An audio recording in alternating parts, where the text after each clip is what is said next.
Aujourd'hui, je vais te faire découvrir 10 belles entreprises africaines qui cartonnent en ce moment. Elles viennent d'un peu partout, du Sénégal, de la Côte d'Ivoire, du Nigeria, de l'Algérie, etc. Et elles font bouger l'Afrique avec de belles idées. Wave est une entreprise basée à Dakar, au Sénégal. Wave, c'est une application trop pratique pour envoyer de l'argent vite fait à sa famille ou à des amis. Elle a été lancée à Dakar par deux gars, Drew et Lincoln. C'est comme Orange Money, mais en moins cher et plus rapide. T'as même pas besoin d'un smartphone dernier cri pour l'utiliser. Kuda est une société nigériane qui propose une banque 100% en ligne. T'as pas besoin d'aller faire la queue à la banque. Tout se fait depuis ton smartphone. Les créateurs Babes et Mosti veulent que tout le monde ait accès à un compte en banque sans dépenser trop d'argent. L'application est devenue tellement populaire que même les ados l'utilisent déjà pour gérer leur argent de poche. Joulaya, c'est une start-up lancée à Abidjan.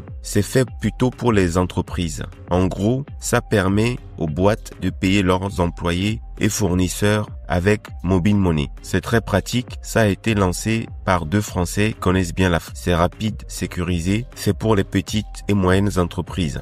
Africrea est une entreprise ivoirienne qui fait rayonner la mode africaine dans le monde entier. Si tu aimes la mode africaine, Africrea, c'est le site pour acheter des habits, des bijoux ou de l'artisanat fabriqué par des créateurs du continent. Le trio derrière ça, il y a Moulay, Anis et Kadri. Tu peux même vendre tes créations si tu es un jeune créateur. Yassir est une start-up lancée en Algérie et qui s'est vite développée dans plusieurs pays. Yassir, c'est un peu le Uber Made in Africa. Tu commandes un taxi ou tu te fais livrer un plat, tu payes depuis l'application. C'est tout en un. Et le boss, il s'appelle Nourdine. Il a voulu rendre la vie plus simple pour les gens en ville. Et maintenant, Yassir s'exporte dans plein de pays. Sokowatch, c'est une boîte kenyane pensée pour aider les petits commerçants. Daniel, le fondateur, a vu que les petits commerçants galéraient pour avoir leurs produits. Du coup, avec Sokowatch, tu peux commander sur ton téléphone et on te livre direct à ta boutique. C'est super utile dans les quartiers populaires. Max AB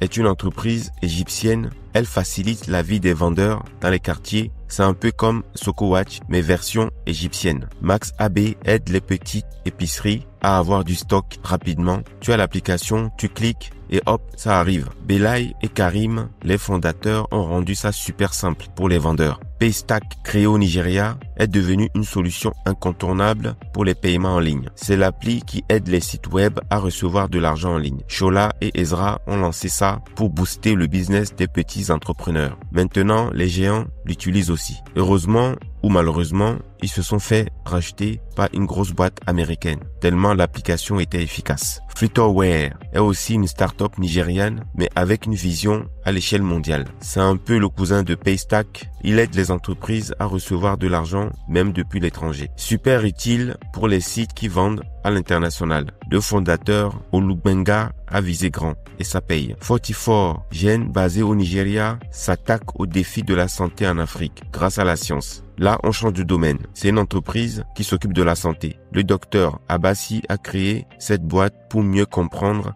les maladies chez les Africains. Il bosse avec les hôpitaux pour trouver des traitements qui est plus adaptés aux Africains. Voilà, c'était 10 startups africaines qui font bouger le continent en 2025. Si tu as des idées, lance-toi. L'Afrique, c'est pas juste le futur, c'est déjà maintenant.